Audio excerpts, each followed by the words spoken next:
Eco park जाते हो घूमने के लिए, चंबल गार्डन घूमने जाते हो, दोस्तों के साथ बाइक पे भी निकल जाते हो घूमने के लिए, है ना, अभी चाय की टपरी में बैठ के घंटों बिता देते हो, देश की राजनीति बतियाते रहते हो, है, फिर तुम्हारी कोई महिला मित्र है, पुरुष मित्र है, तो उसके साथ तुम रात भर बतियाते हो, उस समय तुम्हारे दिमाग में ये सवाल नहीं आता है।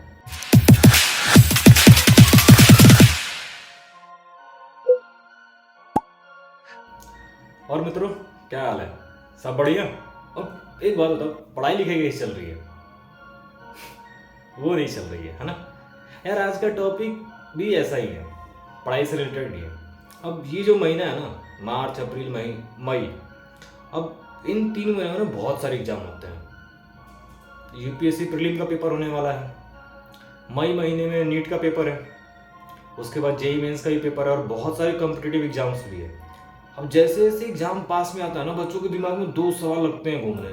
पहला, how many hours should I study, and दूसरा सवाल क्या आता है उन बच्चों के लिए दिमाग में आता है, दूसरा सवाल तो थोड़ी बहुत पढ़ाई किए होते हैं, वो लगते हैं सोचने यार कि ये टॉपिक इंपॉर्टेंट है, वो टॉपिक इंपॉर्टेंट नहीं है, कौन सा पढ़े कौन सा ना पढ़े, और इस चक्कर में ना वो पूरा छोड़ देते हैं और जो समय है ना उससे बर्बाद कर देते हैं, है ना।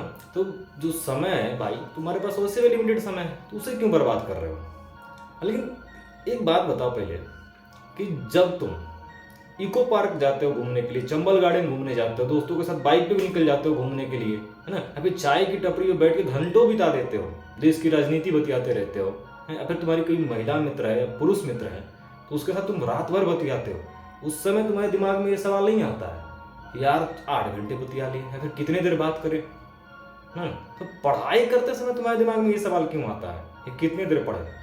मैं बताता हूँ क्यों आता है। और खासकर एग्जाम के समय ही तुम्हारे दिमाग में ये सवाल आता है, कि इसलिए आता है ना क्योंकि जब जैसे जैसे एग्जाम पास में आता है तुम्हारी फटने लगती है, अगर क्लियर नहीं होगा तुम्हारे पिताजी तुम्हारी बुरी तरह से क्लास लगा देंगे, है ना।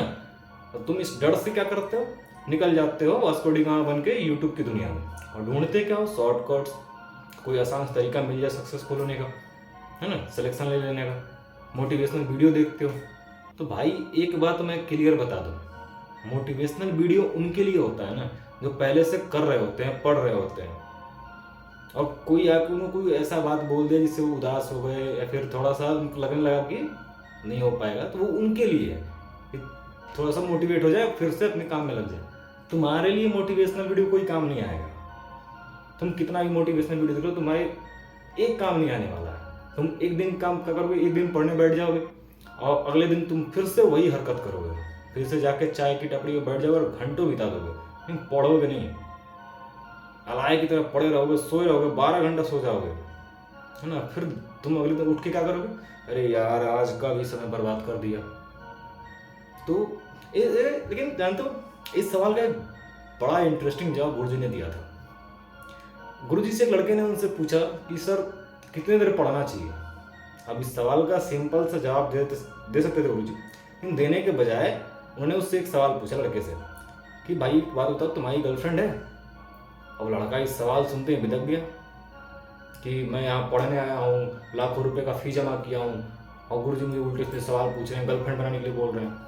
तो लड़का चला गया मैनेजमेंट के पास और जाकर गुरुजी की शिकायत कर दी कि मैं गुरुजी से सवाल पूछ रहा हूँ और गुरुजी इसका जवाब देने के बजाय मुझे गर्लफ्रेंड बनाने के लिए बोल रहे हैं। मैनेजमेंट को भी लगा यार कि बात तो सही है। मैनेजमेंट ने गुरुजी को बुला लिया, आ जाओ भाई। मैनेजमेंट ने गुरुजी से पूछा कि ऐसा क्यों किया आपने? गुरुजी ने उसको बताया, ये पूरी बात सुना ही नहीं और निकल लिया वहाँ से। मैं इसको बस ये समझाना चाहता था कि भाई जब तुम इको पार्क जाते हो, चंबल गार्डन जाते हो अपने महिला मित्रों के साथ, या फिर तुम ऐसे भी जाते हो, देखते हो कि वहाँ जो जोड़े में लोग बैठे होते हैं ना, सुबह बैठे और शाम हो गया उनको पता ही नहीं चलता है ना, पूरा समय। या फिर किसी से बात कर रहे होते हैं रात में, दोस्तों को देखो अपनी जब गर्लफ्रेंड है, बॉयफ्रेंड है, जो भी महिला मित्र पुरुष मित्र, उनसे बात कर रहे होते हैं ना, पूरी रात बात करते हैं, है ना। उस समय वो बिल्कुल ये नहीं पूछते ना कि कितना देर हम बात कर लिए, फिर कितना देर हमें बात करना चाहिए। जब तुम इस काम के लिए नहीं पूछ रहे हो, तो पढ़ाई करने के लिए तुम क्यों पूछ रहे हो तुम्हें कितना देर पढ़ना चाहिए? सवाल क्यों नहीं पूछते हो? तो तुम घंटों घंटों 8 घंटे 10 घंटे बात करते रहते हो। इसलिए नहीं पूछते क्योंकि उस समय तुमको मजा आ रहा होता है उस चीज में, है ना, तुमको समय का पता ही नहीं चलता। तो पढ़ाई भी वैसे ही यार, जब तुमको मजा आने लगेगा ना, तुम टाइम नहीं पूछोगे, अब इस सवाल का एक बड़ा सिंपल सा जवाब है भाई। मैंने बहुत सारे बच्चों से बात किया जिनका ऑलरेडी सिलेक्शन हो रखा है, फिर किसी गवर्नमेंट जॉब में है वो। मैंने उनसे बात किया कि भाई आप कितने देर पढ़ते थे सॉरी, आप कितने देर पढ़ते थे? तो उन सबने एक ही जवाब दिया कि ऑन एन एवरेज 8 से 10 घंटे वो लोग पढ़ाई करते थे। तो अगर कोई स्टूडेंट है और सिर्फ वो पढ़ाई कर रहा है, पढ़ाई के अलावा उसके पास और कोई काम धंधा नहीं है, तो भाई उसको मिनिमम 8 से 10 घंटे तो पढ़ना ही चाहिए। और 8 से 10 घंटे पढ़ने के बाद उसके उसके पास ना बहुत सारा समय बच जाता है सोने के लिए, दोस्तों से बात करने के लिए, घूमने फिरने के लिए। लेकिन 8 से 10 घंटा उसको रेगुलर पढ़ना ही पड़ेगा। अगर कोई वर्किंग पर्सन है और वो किसी एग्जाम की तैयारी कर रहा है ना, उसको कुछ नहीं तो एटलीस्ट 4 घंटे तो पढ़ना ही पढ़ना चाहिए ना। तो आप भी जाइए और देखो, ऐसे नहीं कि आप आज एक रूटीन बनाए, वो जो अपन स्कूल में बनाते थे कि सुबह 6 बजे उठेंगे, आधे घंटे फ्रेश होने में लग गए, फिर उसके बाद 2 घंटे ये सब्जेक्ट, 2 घंटे वो सब्जेक्ट, फिर ब्रेकफास्ट, फिर 2 घंटे ये पढ़ेंगे, 2 घंटे वो पढ़ेंगे, और तुमने एक भारी भरकम रूटीन बना लिया, तो वो रूटीन कभी फॉलो कर नहीं पाओगे।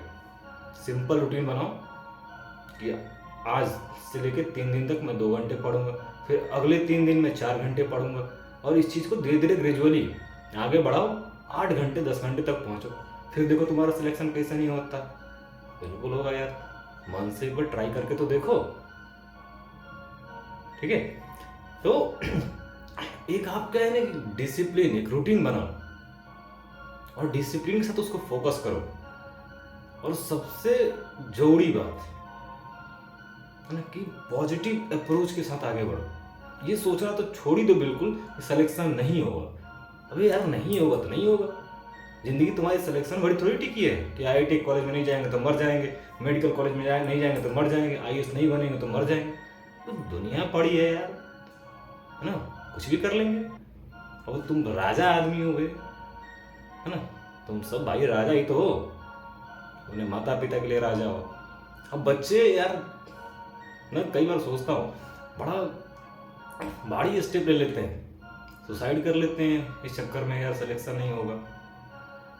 तो ये नहीं करना है भाई, है ना, हार नहीं मानना है, लड़ना है, आखिरी दम तक लड़ना है। तुम्हारी लड़ाई है भाई और तुम्ही को लड़ना पड़ेगा। तो ऐसे लड़ो ना कि दुनिया को हो या ना हो, तुमको ना खुद पे गर्व होना चाहिए कि हार तो नहीं माने भाई, आखिरी दम तक लड़े, मेहनत किए, हो गया तो अच्छी बात, नहीं हो तो साला कुछ और ट्राई करेंगे, है ना। तो आज उसके वीडियो में इतना ही। अगर अच्छा लगा तो लाइक करिए, शेयर करिए और कमेंट बॉक्स में बताइए कि कोई और प्रॉब्लम हो जिस पर अपन बात कर सकते हैं।